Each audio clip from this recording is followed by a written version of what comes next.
29/9/2023 રાજ્ય સરકારે જીએડીના મારફતે નિયમોમાં ફેરફાર કરીને નવા નિયમ આપ્યા કે રાજ્ય સરકાર જેમાં ખર્ચ કરતી હોય એવા કોઈ પણ વિભાગ હોય એ વિભાગમાં કામ કરતા અધિકારી કે કર્મચારી વિભાગને ન્યાય ન આપી શકતા હોય અને એમની ઉંમર 50 વર્ષની ઉપર હોય તો રાજ્ય સરકાર એમને ફરજિયાત નિવૃત્ત કરી શકે। છેલ્લા થોડા સમયથી રાજ્ય સરકારના જુદા જુદા વિભાગોમાં આવી ઘટનાઓ આપણે જોઈ છે। આવી ઘટના મને લાગે છે કે દરેક યુનિવર્સિટીમાં, મેં સૌરાષ્ટ્ર યુનિવર્સિટીના કુલપતિને પત્ર લખ્યો છે અને કીધું છે કે જો આને ગંગાજળની જેમ આપણે શુદ્ધ કરવા માંગતા હોઈએ યુનિવર્સિટીના શિક્ષણના તંત્રને, તો આપણા જે કર્મચારી અધિકારીઓ જે કામ કરે છે એનું આપણે મૂલ્યાંકન કરવું જોઈએ, ચકાસણી કરવી જોઈએ। જો એ વિદ્યાર્થીના હિતમાં કામ કરતા હોય ને વિદ્યાર્થીનું હિત ચાલુ હોય તો આપણે ચોક્કસ એમનું સન્માનભેર રાખવા જોઈએ અને એમને કામ કરવા દેવા જોઈએ। પણ જો આપણા અધિકારીઓ કે કર્મચારીઓ ક્યાંક વિદ્યાર્થીઓનું હિત અથવા સમાજનું હિતને ધ્યાન ઉપર ન લેતા હોય તો આપણે પણ સૌરાષ્ટ્ર યુનિવર્સિટીમાં જરૂર પડે ત્યાં ગંગાજળ છાંટવું જોઈએ અને શુદ્ધિકરણ લાવવું જોઈએ। દાખલા તરીકે કોઈ પણ જગ્યાએ જ્યારે પવિત્ર કાર્ય થતું હોય ત્યારે ગંગાજળનો ઉપયોગ થાય છે।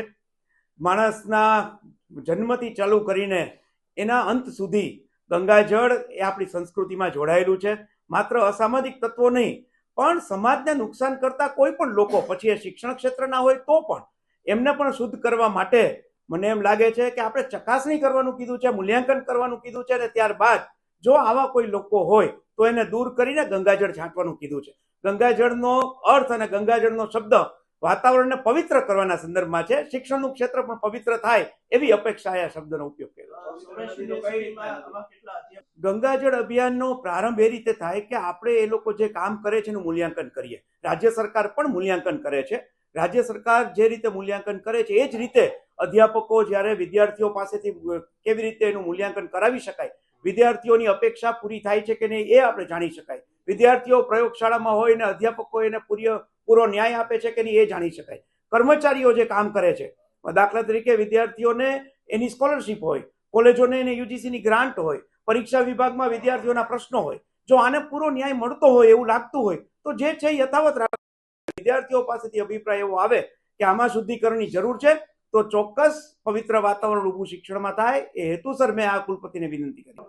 બધા જ ભણાવવા આવતા નથી એવું આપણે ન કહીએ, પણ કેટલાક અધ્યાપકો નહીં ભણાવતા હોય એવી ફરિયાદો આપણે ઘણીવાર સાંભળી છે।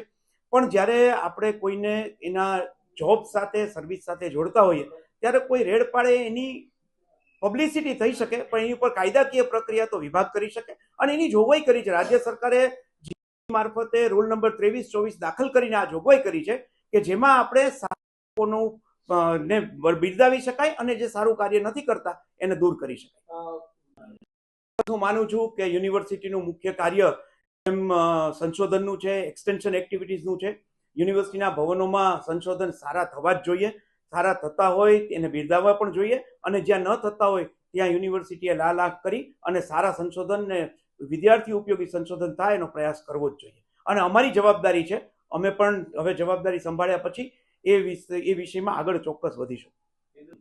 હું ખોટા કામ કરતા એમ કહીશ કે જે કામ સમયસર થવા જોઈએ, દાખલા તરીકે મેં કીધું કે વિદ્યાર્થીઓને સ્કોલરશીપ, તો યુનિવર્સિટીના અધિકારીઓની જવાબદારી છે કે એને સમયસર સ્કોલરશીપ મળે। દાખલા તરીકે રાજ્ય સરકારની સંશોધનની ગ્રાન્ટ આપે છે દર વર્ષ મહિને 15,000 વિદ્યાર્થીઓને, તો આપણું પણ અહીંયા કાર્ય પીજીનું એવી રીતે થાય કે જેથી કરીને 31 સુધીમાં વિદ્યાર્થીઓને પીએચડીમાં પ્રવેશ મળે અને સંશોધન એની ગ્રાન્ટ એમને મળી શકે। કોલેજોને પણ યુજીસી તરફથી જે ગ્રાન્ટ મળતી હોય, કેસીજી તરફથી ગ્રાન્ટ મળતી હોય, જેમાં રાજ્ય સરકારને યુનિવર્સિટીએ વચ્ચે બોન્ડિંગનું કામ કરવાનું છે એ યોગ્ય રીતે થઈ શકે। વિદ્યાર્થીઓ જ્યારે યુનિવર્સિટીમાં પ્રવેશ લેતા હોય ત્યારે એવી અપેક્ષાથી પ્રવેશ લેતા હોય છે કે ક્યાંક મારું પ્લેસમેન્ટ થશે, મારી પ્લેસમેન્ટ એક્ટિવિટી થશે, ક્યાંક સરકારના જે પ્રોજેક્ટ છે એમાં મને સહભાગી બનવા મળશે।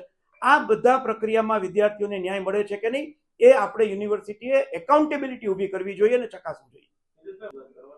ખૂબ રજૂઆતો થઈ છે, રાજ્ય સરકારમાં કોઈ ચોક્કસ લોકોને છાવરવાના ભાગરૂપે કોઈ પગલાં નથી લેવાતા એવું હું બહુ સ્પષ્ટ માનું છું।